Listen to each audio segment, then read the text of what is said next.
know that you think you're the coolest one in town, but to me you'll be much cooler when you're 6 feet on the ground. Some of us are crazy, some are smart and brave. Well, it doesn't really matter, we all end up in the grave. All my favorite people are dead. All my favorite people are dead. I say it, all my favorite people are dead. All my favorite people are dead. All my favorite people are dead. All my favorite people are dead. Well, hello, breathers, And welcome back to another fabulous episode of All My Favorite People Are Dead. I'm Shannon Butler. I'm Sue Teresi, All and right. here we are again, Here we are, talking about dead people. as we do. That's what we do. We love it. That's, how else are you going to learn? If you're Yeah. not learning and you're not laughing, you ain't living, baby. That's right. And you guys clearly like listening to it because you keep coming back for more. I know. Yay. And tell all your friends. Yeah. I mean, the ones that are still breathing. The ones that are breathing. Don't tell your dead friends; they won't be able to hear us. No. Well, with my mouth, they probably would. Who knows? They can hear you in the afterlife. They could, I'm nagging at them even there. Ooh, this is Sue, coming at you live. Oh, dead. So, let's today. Come on, Barbie, let's go party. Come on, Barbie, let's go party. Yeah. I really did love that movie. I haven't seen the movie. love it. What did you like about the movie? It was really about, I think, a lot about women's empowerment. Okay. Fuck the patriarchy. Not a children's film, It's correct? not. It's Because not, no. saw the commercial. I was like, this looks like a cheesy kid film, but apparently it's not. It's not. It's very, very not. When I heard that the conservatives hated it, I'm like, oh, good, I'm going to love it. Oh, then that's something we'll enjoy. I'm going to fucking love it. And I did. okay. Yeah. I haven't seen it yet. No, I thought there was a lot of important messages. Okay. About women's empowerment. And I think Barbie learns a lot as she goes. I mean, there were some really just funny bits that were just... I was laughing and smiling the whole time. And it even got a little emotional during the Really? Okay. There's one scene where they're, just the one woman, the human woman is sort of ranting about what it was really like to be a woman and how shitty it can be. And it's just, I was like, yes, girl, yes, I'm gonna cry now. Why? But it was Came great. across well. It really good. I haven't seen it yet. I keep meaning to. I don't think I've time to, I don't know, Well, if you have time for Oppenheimer, you got time for Barbie. That's another thing. I can read the book faster. Yeah. But somebody like me who grew up playing with Barbies, and I collect Barbies. You have a huge Barbie collection. I do. And I got my daughter playing with, when she was a little girl. It's like, oh, look at Mommy's Barbies. We'll put them with your Barbie. I love Barbies. Yeah. So today I want to talk about Barbie. Barbie. Because all my favorite dolls are plastic. I don't know. I want to talk about Barbie. More importantly, I want to talk about Ruth Handler. Okay, yes. November 4th. Oh, hey, whoa. Hi. Whoa. Okay. You just stepped on my laptop. What did you do? Okay, because it's hot. Did he knock things off? I'm just checking to make sure we're still recording. We're still recording. Okay, we are still live because Mambo, the cat you decided fat ass. to come along the keyboard here and just jump up because Mambo's it's like, warm. I'm just going to make myself at home on I'm your laptop. here I am, fluff, fluff. Is he on your notes? Like, yes, he's literally laying he is on my on notes, your notes. and I won't be able to read them. They're covered in Mambo. fluff. Before I was rudely interrupted by a really cute pussycat. I mean, he's adorable. We can't stay mad at him for long. No, who's mad? Mwah. Yeah. Okay, I'll show you who's boss. I'll give you treats. All right. Ruth Handler, November 4th, 1916, April 27th of 02. Ruth Mariana Handler was an American businesswoman and inventor. She's best known for inventing the Barbie doll in 1959. And 59, and being a co-founder of a little company you might have heard of called Mattel. Yes. Okay. With her husband, Elliot. All right. As well as serving as the company's first president from 45 to 78. She was born in Denver, Colorado, to Polish Jewish immigrants, Jacob Moskowitz, a blacksmith, and her mother, Ida Moskowitz. Rubenstein. Okay. So she has this boyfriend in high school named Elliot Handler. And they get married, and they moved to L.A. in 1938. She wound up growing up working at Paramount. Oh, nice. After they left Denver and L.A. Okay. So she and Elliot are married. They have this business partner, her name Matt, and her husband's name is Elliot. And in classic patriarchal fashion, when you combine Matt and Elliot, you get Mattel. Ah. Okay, even though her name doesn't appear, despite her founder status, her name appears nowhere in the Mattel. Yeah, don't get me started. Okay. Her idea was that the days of paper dolls and baby dolls are over. Okay. She wanted to create a doll that looks like a grown-ass woman.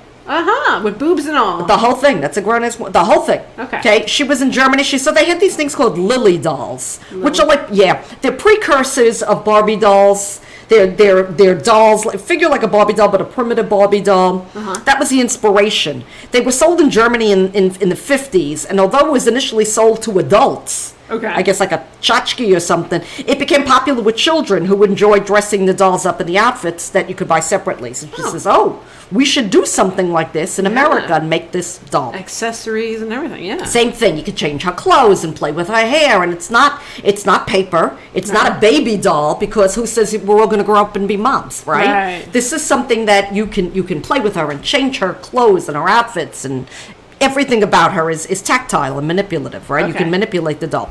She names the doll after her daughter, Barbara. Okay. And she has a son. Guess what his name is? Ken. Yeah. All right. Yeah. Whoa. That's easy.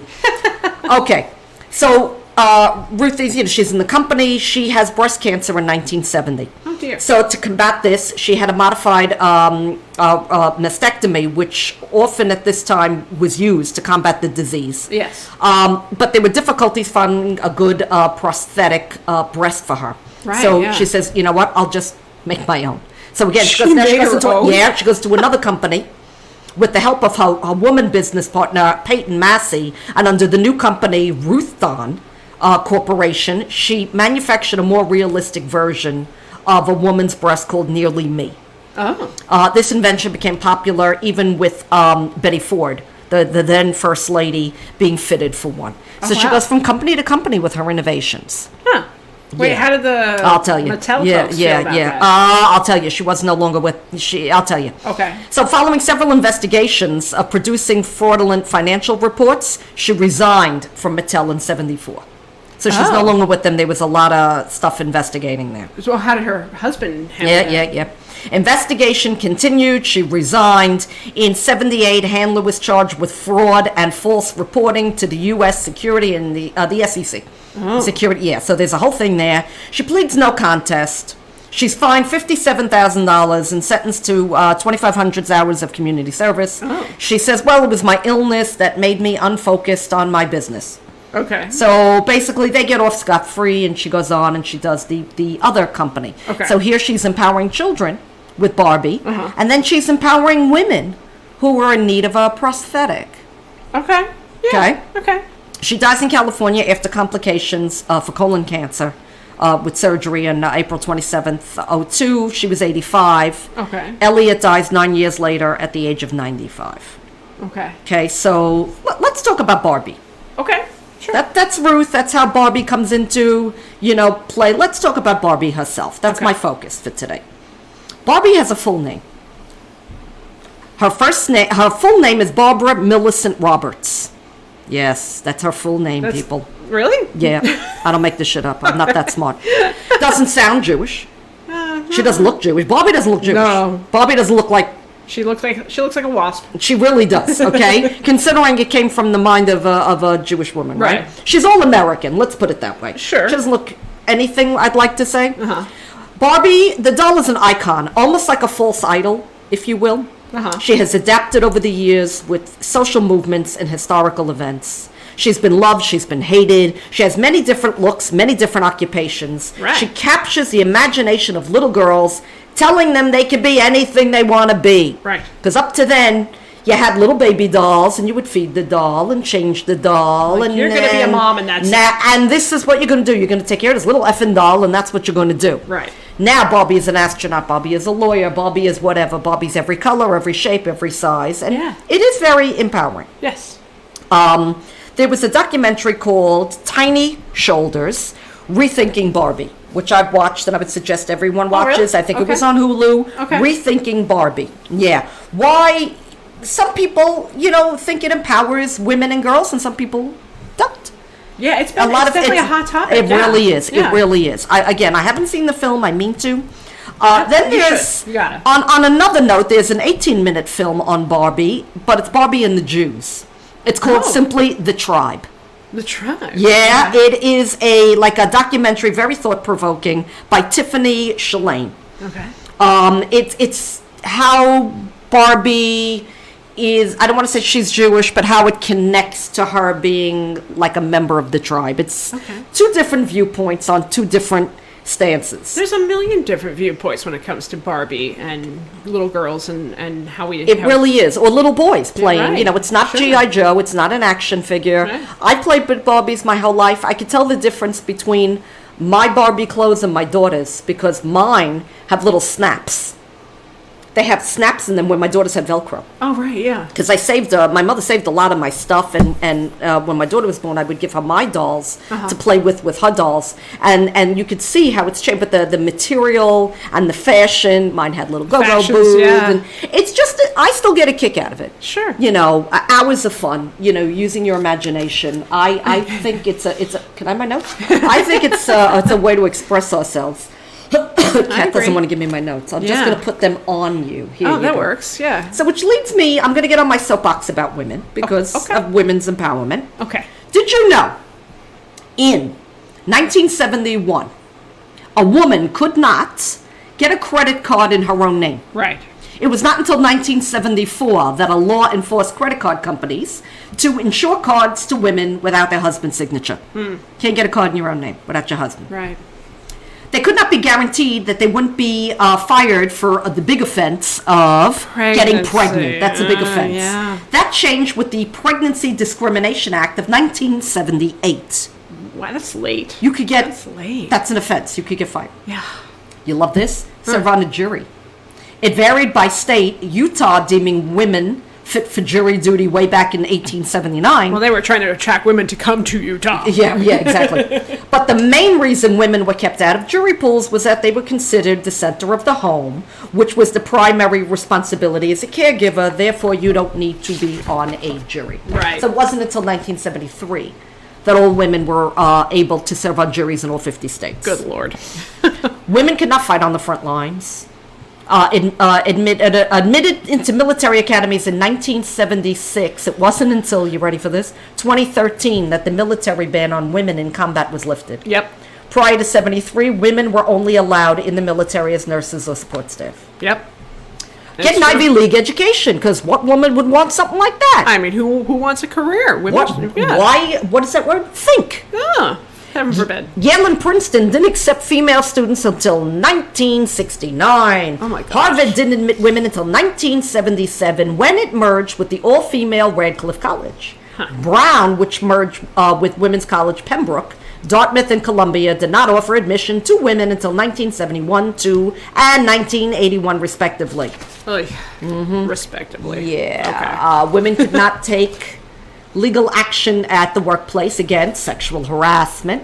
Yeah. Indeed, the first time a court recognized office sexual harassment as grounds for any legal action was in 77. Women could not decide not to have sex if their husband wanted to because spousal rape wasn't criminalized in all 50 states until 1993. Let me read that again. 1993. Wow. Wow. Women could not obtain health insurance at the same monetary rate as a dude. Sex discrimination wasn't outlawed in health insurance until 2010. And today, many, included sitting elected officials at the federal level, feel women don't mind paying a little more. Again, that was 2010. Yeah, sure, I'd like to pay more and make less than a man for the same thing. Absolutely.